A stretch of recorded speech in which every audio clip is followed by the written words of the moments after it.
in Gaza appears to be heating up, and we could now be either hours or maybe even days away from the long-awaited now Israeli incursion into the Gaza Strip.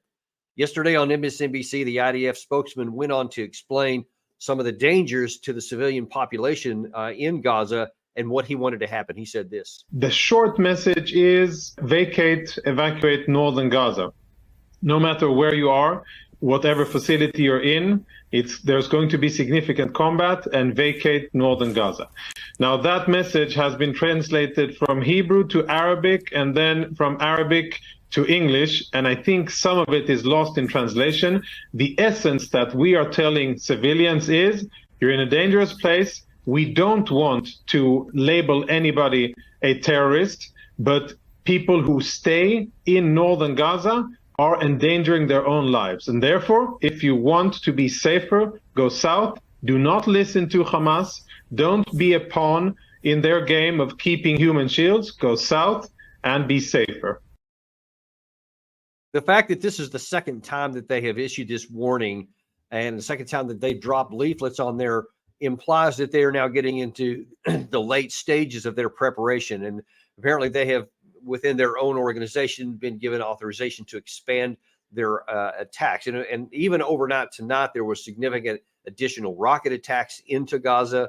There were more targeted strikes, and unfortunately, the casualty count continues to go up. Now, the intention for IDF is to completely eradicate all the people in the northern part and their initial target zone of Gaza City and a couple of other places north of what's called the Gaza Wadi. You may have seen those on a map. So they want all the people out so that there are no human shields, so that they literally can have a free hand to do anything that they want. And so the only casualties would be, the Hamas fighters themselves, the actual terrorists that committed the atrocities against the Israeli people.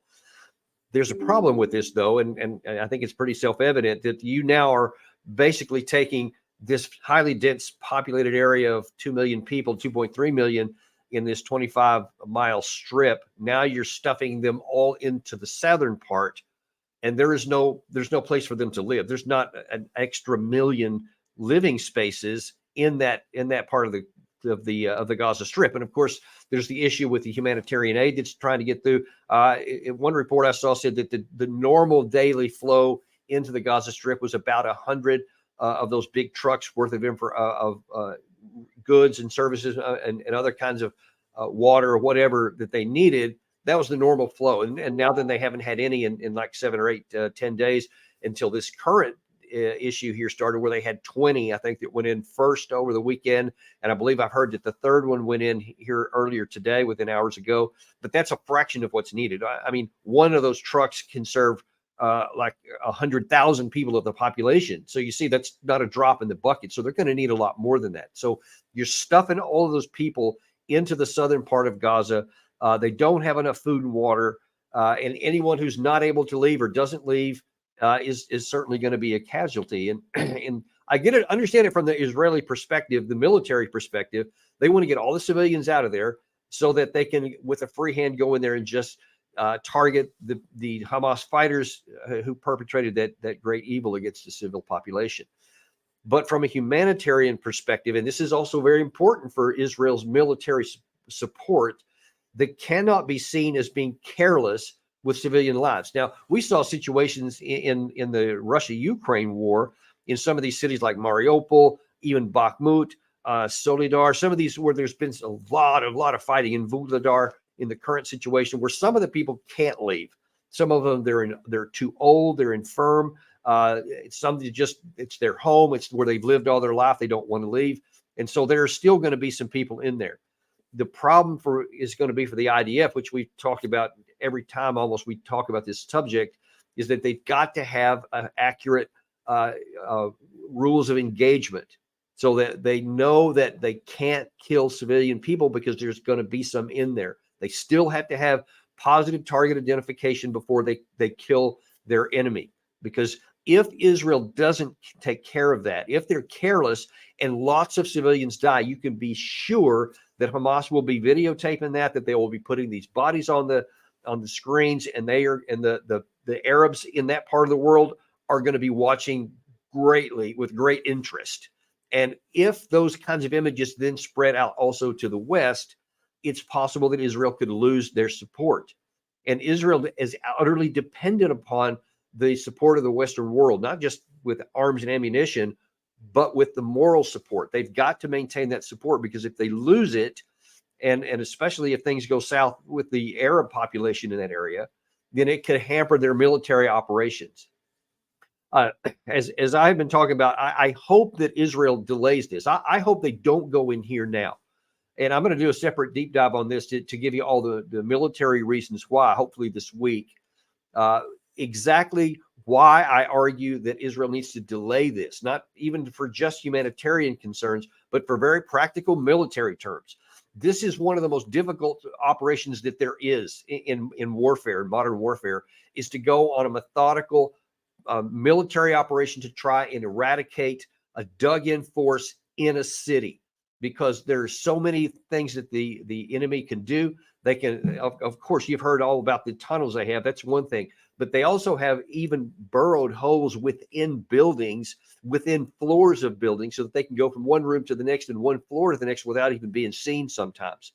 And so that means that some of the tasks for Israel, they're going to be faced with: do they just launch these 2,000-pound bombs and literally obliterate the building?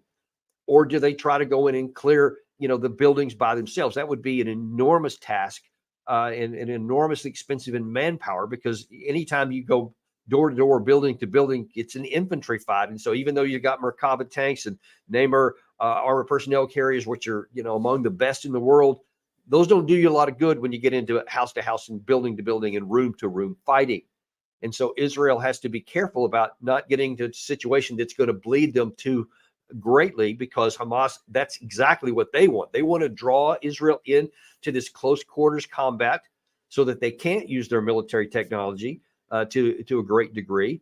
They want to pull them into the tunnels, because then it's just man on man. And so all these technologies and, the great defensive capacities in the armor won't do them any good. And even when Israel does drop these bombs, it just levels entire buildings, which we've certainly seen a lot. There's also a risk on here that the enemy can use the rubble to their advantage, because number one, it makes it impossible to get the armored vehicles near you. The streets get filled with all the debris and the clutter, and they can't get through. So now then the only way you can get to subsequent buildings is on foot. And now then you equalize the situation, except that it's not even completely equal, because the Hamas fighters know this terrain backwards and forwards, even if things have been destroyed.